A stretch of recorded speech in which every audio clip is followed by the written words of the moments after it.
1950s में एक patient था, उसके ऊपर एक्चुअली उन्होंने एपिलेप्सी के लिए सर्जरी की थी, जिसको हेनरी करके नाम था शायद उसका। वो 1950s में उसकी सर्जरी की थी, जिसमें उनके, क्योंकि एपिलेप्सी भी जनरेट होती है टेम्पोरल लोब से, तो उन्होंने उसके दोनों टेम्पोरल लोब निकाल दिए थे सर्जरी के दौरान। तब उनको ये पता नहीं था कि वो पेशेंट उसके बाद में फिर उनको बहुत एमनीशिया होने लगा, पेशेंट को यानी मेमोरी लॉस होने लगा। वो समझता ही नहीं था कि मैं क्या करूं। तो वो भी जो मैंने चीज़ किया है वो 5 मिनट बाद, 15 मिनट बाद भूल जाता था। कभी कभी वो आधे घंटे तक याद रख सकता था, कभी कभी 5 मिनट तक रख सकता था। और उसके बाद में उसने अपने जीवन को इस तरह से चेंजेस किए जीवन में, और वो लिख के रखता था। तो एक्चुअली थोड़ा सा जो गजनी मूवी का जो किरदार है वो थोड़ा सा उससे इंस्पायर हुआ है डेफिनेटली। जैसा गजनी मूवी में दिखाया है कि वो चिट पे लिख के, या फिर कहीं पे अपना जहाँ बाथरूम है वहाँ पे, कहाँ पे उसको ब्रशिंग करना है या फिर बाथिंग करना है, तो वहाँ पे लिख देना है कि ये this is a place to bath, this is a place for the tooth brushing and all. तो वो सब लिख के अलग अलग तरीके से अपने को उनको हैंडल करना पड़ता है। Hello, welcome to our show, Grey Matters with Dr. Sikandar Advani. I am Dr. Ketki Karele, and today, guys, we are going to shoot one of the best episodes, maybe, when it comes interestingly to the real versus real neurology concepts. तो आज हम decode करने वाले हैं real versus real neurology. कुछ reference देने के लिए मैं कहूँगी, I think almost every one of you remembers the movie Ghazni. Well, for those जिन्हें गजनी याद नहीं है, आई थिंक याद नहीं है, इस वजह से you are the perfect crowd for today's podcast में भी। So yes, we are going to dive deeper into 15 minutes memory myth, जैसे मूवी गजनी में दिखाया गया था। So for that I have my expert ready, doctor Sikandar sir.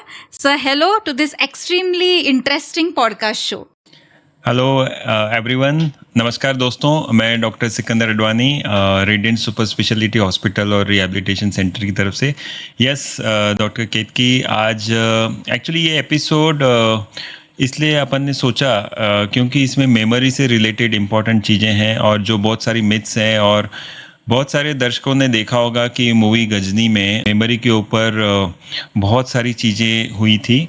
और मैं actually शुक्रगुजार हूँ डायरेक्टर का कि जिन्होंने एंटेरोग्रेड एमनेशिया पहली बार अपने को मूवी से जो इतना पॉपुलर हुआ वो समझा। तो हम चाहते हैं कि ये एक्चुअली हुआ क्या, यानी क्या होता है एक्चुअली, जो रील में दिखाया था, मूवी में दिखाया था, वो सच में रियल में होता है क्या ऐसा। तो बहुत सारे प्रश्न जो मेरे पेशेंट्स मेरे से पूछते हैं, तो इसलिए मैंने सोचा कि इस पे अपन एक पॉडकास्ट बनाएंगे जिसमें ये सब मिथ्स जो है, सभी जो धारणाएं हैं वो क्लियर करेंगे इस शो के द्वारा। हाँ, बहुत ही सर इंटरेस्टिंगली मैं ये कहना चाहूँगी कि कुछ दिनों पहले ही गजनी जब देख रहे थे, तो ये मेमोरीज का जो वर्कअप है, इट्स रियली इंटरेस्टिंग, क्योंकि मेमोरी हमेशा से एक फैसिनेटिंग टॉपिक रहा है, और हमारा डर भी कि if our memory gets erased तो हम लोग लाइफ कैसे जिएंगे आगे। Life is all about memory and movements. तो let's dive deeper into this memory facts. तो सर, आप मेमोरी के बारे में सबसे पहले क्या कहोगे? What it is just data or it is something deeper? Memory I think is everything. अपन जितने भी चीज़ें अपन करते हैं वो मेमोरी के लिए करते हैं। आप समझिए, अपन ये पॉडकास्ट कर रहे हैं, अपन फ़ोटोज़ निकालते हैं, अपन एक दूसरे से बात करते हैं, अपन गाड़ी चलाते हैं, ये सब क्यों चलाते हैं? Because of memory. तो अगर मैं मेमोरी रखूं तो एक स्टोर डेटा है अपने यहाँ, जैसे आप मोबाइल में स्टोर डेटा रहते हैं, अगर अपने पास डेटा स्टोर नहीं रहा तो क्या होगा, कैसे होगा। वैसे ही अगर मेमोरी, आप समझिए कि अपने पास कुछ चीज़ें यादें नहीं है अपने दिमाग में, या अपन उसको स्टोर नहीं कर पा रहे हैं तो क्या होगा। तो ब्रॉडली डिपेंडिंग कि मेमोरी पूरा ब्रेन का फंक्शन है, और ये जो मेमोरी है ये 2 टाइप की मेनली होती है मेमोरी। एक डिक्लेरेटिव मेमोरी होती है और एक नॉन डिक्लेरेटिव मेमोरी होती है। और अगर हम सोचें कि ये किस तरह से काम करती हैं, तो इसमें बहुत सारी अलग अलग जो पार्ट्स है ब्रेन के वो इन्वॉल्व होते हैं। जैसे मैं कहूँ कि अपने ब्रेन का जो CEO है, वो है डोर्सोलैटरल प्रीफ्रंटल कॉर्टेक्स, जो अपना सबसे आगे रहता है ब्रेन में। वो सबसे बड़ा सीईओ है अपने ब्रेन का। वो सबको ऑर्डर देता है कि किस तरह से कंट्रोल करना है, क्या करना है। और अपना जो स्टोर डेटा है अपने जो मेमोरी का, वो है हिप्पोकैम्पस, जो कि टेम्पोरल लोब में रहता है। तो अपन जो भी डेटा सीखते हैं, समझते हैं, वो हम हिप्पोकैम्पस में स्टोर करते हैं। और जो भी अपन देखते हैं कि ये अभी चीज़ करना चाहिए या नहीं करना चाहिए, जो अपने ब्रेन को रोकता है, वो डोर्सोलैटरल प्रीफ्रंटल कॉर्टेक्स जो आगे की साइड में रहता है, वो रहता है। एक जो मेमोरी रहती है, जो प्रोसीजरल मेमोरीज रहती है, जैसे आपने देखा होगा कि गाड़ी चलाना आप सीख लेते हो बचपन में, लेकिन फिर आप वो, अगर आप गाड़ी चला रहे हो तो आप गाने भी सुन रहे हो या कुछ और भी सोच रहे हो, तो आप गाड़ी चलाते रहते हो अपने आप, क्योंककि वो इतनी अंदर मेमोरी घुस चुकी है कि वो आप नहीं भूलोगे कभी। आपको कितनी भी मार लगी, आप गाड़ी चलाना नहीं भूलोगे। तो ये फैसिनेटिंग पार्ट मेमोरी का आज अपन डिकोड करेंगे गजनी मूवी के साथ, जिसने मेमोरी को बहुत ज़्यादा जिसने मेमोरी को डिकोड किया है, अनवील किया है। गजनी एक रेफरेंस पॉइंट ले लेते हैं हम मूवी का, क्योंकि वो बेहतर वे में लोगों के मेमोरीज में गजनी हैज पेनिट्रेटेड। तो may be we will take reference of Ghajini movie only to decode this condition called as retrograde amnesia, जो आमिर खान को, who had portrayed Sanjay Singhania in the film, उसको हुआ था। सो रेट्रोग्रेड एमनेशिया है क्या sir? Actually there are two types. इसमें जो बताया वो एंटेरोग्रेड एमनेशिया है, और रेट्रोग्रेड एमनेशिया जो हम पुरानी बातें भूल जाते हैं। एंटेरोग्रेड एमनेशिया यानी जो हम नई चीज़ें स्टोर नहीं कर पा रहे। यानी समझो अभी मैं आपके साथ बातें कर रहा हूँ, मुझे 5 मिनट बाद समझो याद नहीं है कि मैं किसके साथ बातें कर रहा था, तो it is known as anterograde amnesia. Retrograde amnesia यानी जो हम पुरानी बातें हैं वो भूल चुके हैं और हम नई बातें थोड़ा सा स्टोर कर सकते हैं। तो ये, जैसे आपने देखा होगा मूवी में आमिर खान जिसने संजय सिंघानिया का रोल किया था, वो 15 मिनट तक याद रखता है और फिर वो भूल जाता है। इसलिए वो हर एक चीज़ लिख के रखता है कि मेरे को ये करना है, मेरे को वो करना है। वो पोलराइड कैमरा भी रहता है उसके पास, कि जो भी देखता है उसको फ़ोटो खींच के रखता है, क्योंकि उसको पता है कि मेमोरी वो 15 मिनट के बाद भूल जाता है। तो इसको बोलते हैं एंटेरोग्रेड एमनेशिया। ये क्यों होता है? क्योंकि इसमें जो हिप्पोकैम्पस है, जो अपना मेमोरी स्टोरेज ऑर्गन है, जो मीडियल टेम्पोरल लोब है, उसमें वो इन्वॉल्व होता है और वो उसका डिसफंक्शन होता है। तो अगर स्टोर डेटा ही नहीं रहेगा तो अपन याद कैसे रखेंगे? तो इसलिए वो उसको एंटेरोग्रेड एमनेशिया होता है। तो इसका ही मतलब है कि हमारे पास एक्चुअली 2 फिल्म रेफरेंसेस हो गए sir for retrograde amnesia. It is Shahrukh Khan from जब तक है जान, guys, if you remember, तो in which he has forgotten all his past memories, or for anterograde amnesia we have Amir Khan from Gajni. तो हाँ sir, उसने वो भी बहुत interesting किया था along with writing down all tattooing of things. तो I think that's a cinematographic liberty जो उन्होंने ली है, बट वो उसको ड्रामेटाइज करने के लिए, yes. But despite of that, very interestingly sir, he actually takes revenge from the goon जो विलन था उसमें। तो is it possible in cases of such kind of amnesias कि पर्सन इतना गोल ओरिएंटेड हो सकते हैं क्या? इससे रिलेटेड मैं आपको कुछ एग्जांपल्स देना चाहूँगा। एक तो हिस्टोरिकल एग्जांपल्स भी देना चाहूँगा, और एक जो मेरे खुद के पेशेंट्स के साथ मैंने देखा है वो एग्जांपल देना चाहूँगा।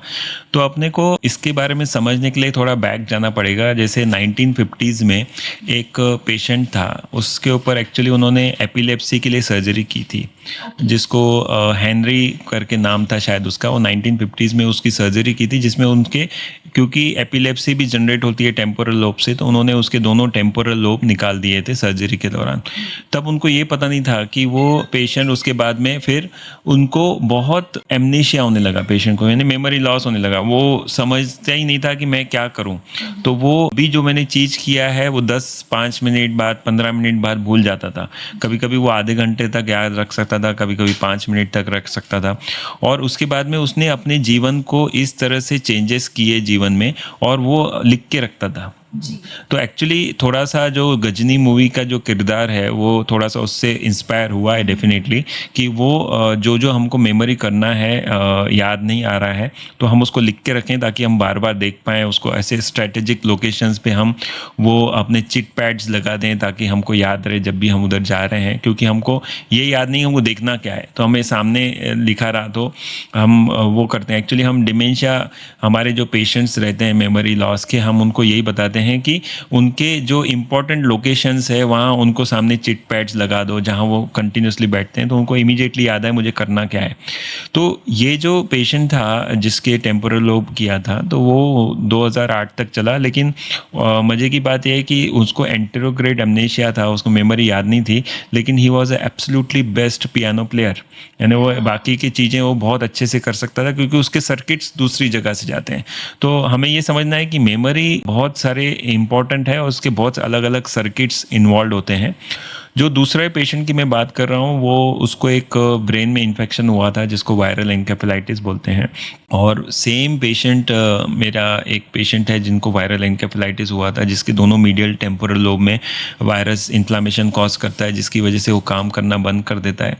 तो उनको भी सेम प्रॉब्लम है कि वो सब कुछ उनको पता है कि वाइफ कौन है, मेरा बेटा कौन है, क्योंकि वो उनको प्रोसीजर मेमोरी, उनको नाम पता है। लेकिन अभी जो उन्होंने किया, उनको 10, 15, 20 मिनट के बाद पता नहीं रहेगा कि उन्होंने क्या किया।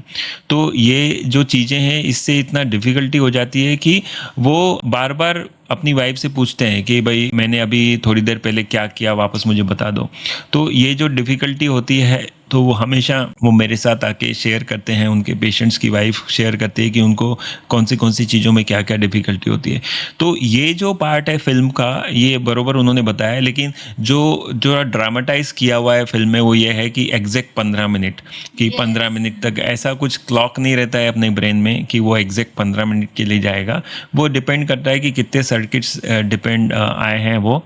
दूसरा जो मुझे लगता है कि जो थोड़ा ओवर ड्रामेटाइज किया है, वो ये है कि खून से रिवेंज लेना, जो कि ऐसे पेशेंट्स का जिनको एंटेरोग्रेड एमनेशिया रहता है, जिनको दोनों साइड टेम्पोरल लोब में प्रॉब्लम है, और तो वो खुद के भरोसे रह ही नहीं सकते, उनको हमेशा एक केयर टेकर लगेगा, and they are not capable enough कि वो खुद का कुछ पूरा ख्याल रख पाएँ, let alone that revenge part.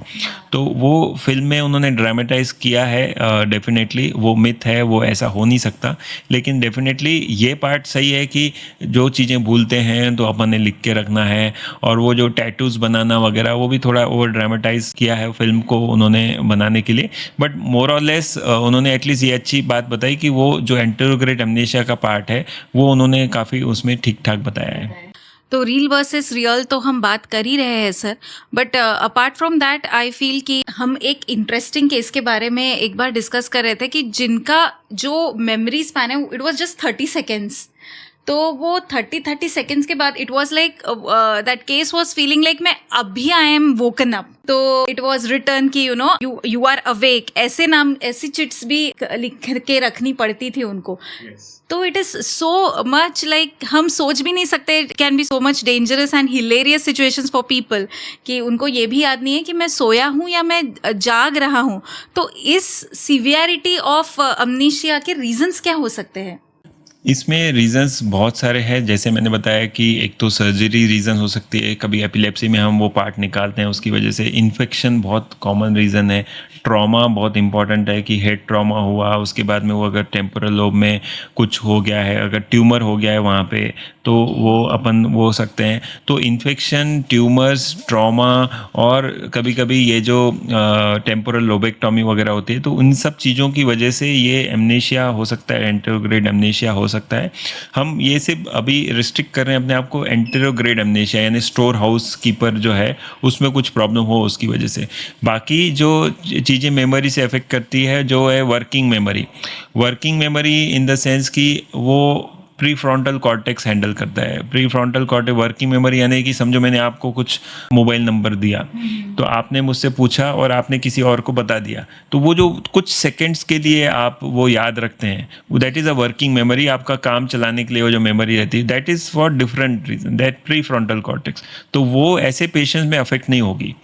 ऐसे पेशेंट्स में वही अफेक्ट होगी जो कि वो ज़्यादा देर तक स्टोर ना कर पाए, और जिसको ज़्यादा देर स्टोर करना पड़े वो चीज़ें अफेक्ट होगी, रादर देन जो एकदम एकदम शॉर्ट स्पैन के लिए अपने को जो स्टोर करना है। तो that means those patients can remember जो काम चलाने के लिए जो मेमोरी होती है, जिसको कुछ सेकंड्स लगते हैं, जो सिर्फ कुछ सेकंड्स के लिए स्टोर करनी है, वैसी मेमोरी वो उनकी इंटैक्ट रहती है। उनकी जो प्रोसीजरल्स मेमोरी है वो इंटैक्ट रहती है। उनकी जो बाकी समझो वो सिंगिंग करते होंगे या फिर एक्चुअली वो कुछ अच्छे स्पोर्ट्समैन होंगे या वो चीज़ें याद रहती है उनको, but they will not be able to store new memories. yeah, I was coming to that कि skill sets are preserved.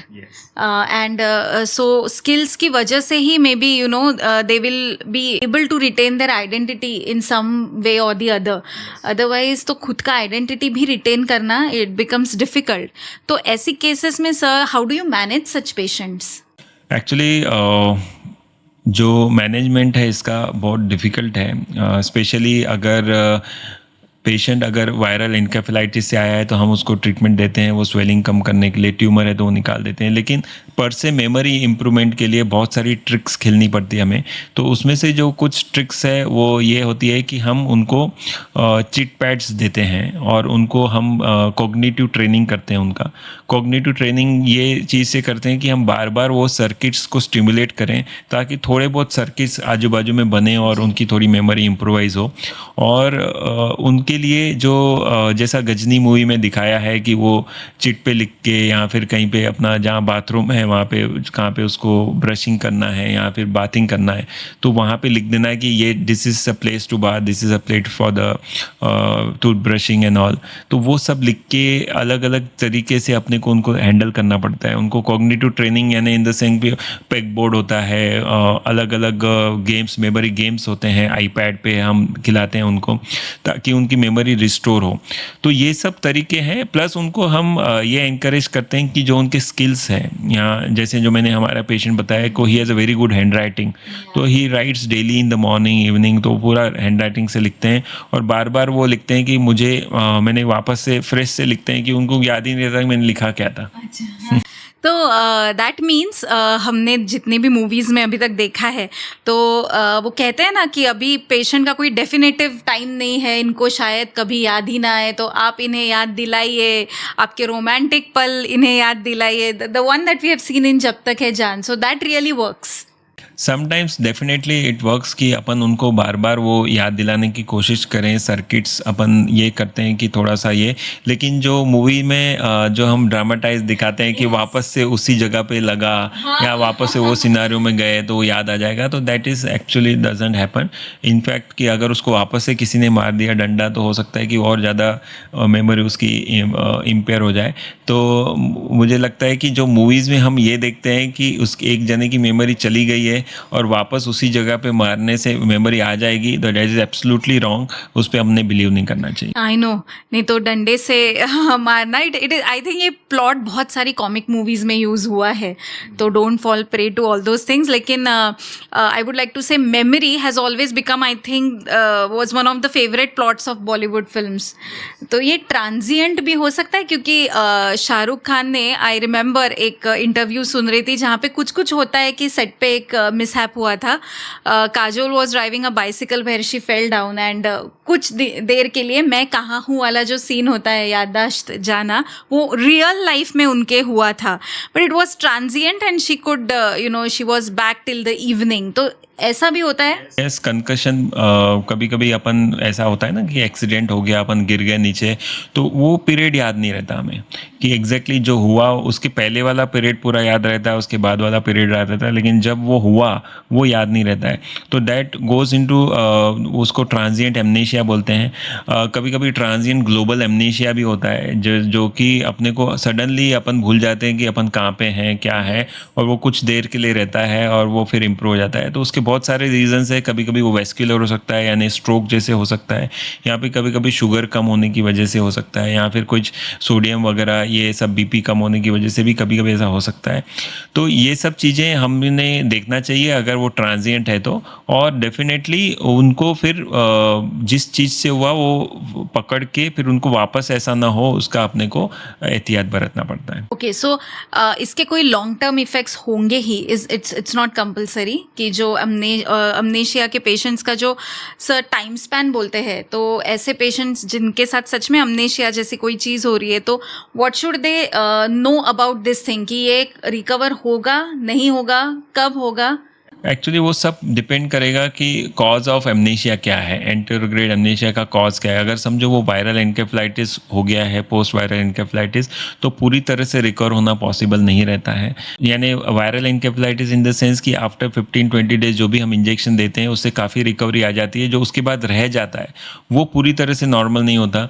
जो ट्रॉमा होता है, समझो पेशेंट गिर गया है और उसको थोड़ा एमनेशिया हुआ है, तो वो इम्प्रूवमेंट होने के चांसेस रहते हैं। कभी कभी वो ट्यूमर रहता है वहाँ पे, या फिर अपन वो सर्जरी करते हैं वहाँ पे, तो वो भी इम्प्रूवमेंट होने के चांसेस रहते हैं। सर्किट्स वापस आने के चांसेस थोड़े बहुत रहते हैं, लेकिन 100% नॉर्मल होने के चांसेस बहुत कम रहते हैं। Okay, so again I think movies में जो दिखाया गया है कि अभी दवाओं से ज़्यादा दुआओं की ज़रूरत है, I think that sentence fits here also. Now sir, let's do something interesting again. I think हम लोग मिथ बस्टिंग पे आते हैं, हमारे एपिसोड का काफ़ी इंटरेस्टिंग पार्ट है। So let us bust some myth with our expert today.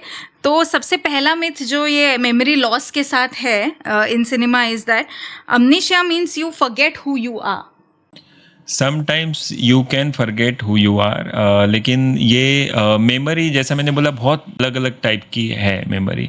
और जैसा जो मूवीज़ में दिखाते हैं कि पोस्ट इंजरी वो गिर गए हैं और वो भूल जाते हैं, तो दैट कैन हैपन एक्चुअली। अगर अपन सडनली गिर गए हैं और कंकशन हुआ है, अपने को ब्रेन में मार लगा है, लेकिन वो जैसे हमने पहले बोला कि वो वापस आने के चांसेस, वापस से वैसे गिरे तो होगा, वो मिथ है, वो एब्सोल्युटली वो नहीं हो सकता। Okay, second myth, again Gajni inspired, is that, it resets, memory resets itself in a short span, like exact interval के बाद memory वो एक्चुअली बहुत मुश्किल है ऐसा होना रियल लाइफ में कि हर 15 मिनट में या एकदम क्लॉक जैसा चले कि ये 15 मिनट तक मेमोरी लॉस होगा और ये 15 मिनट के बाद मेमोरी वापस आ जाएगा, या फिर वो है, तो ये बहुत मुश्किल, it is can not happen.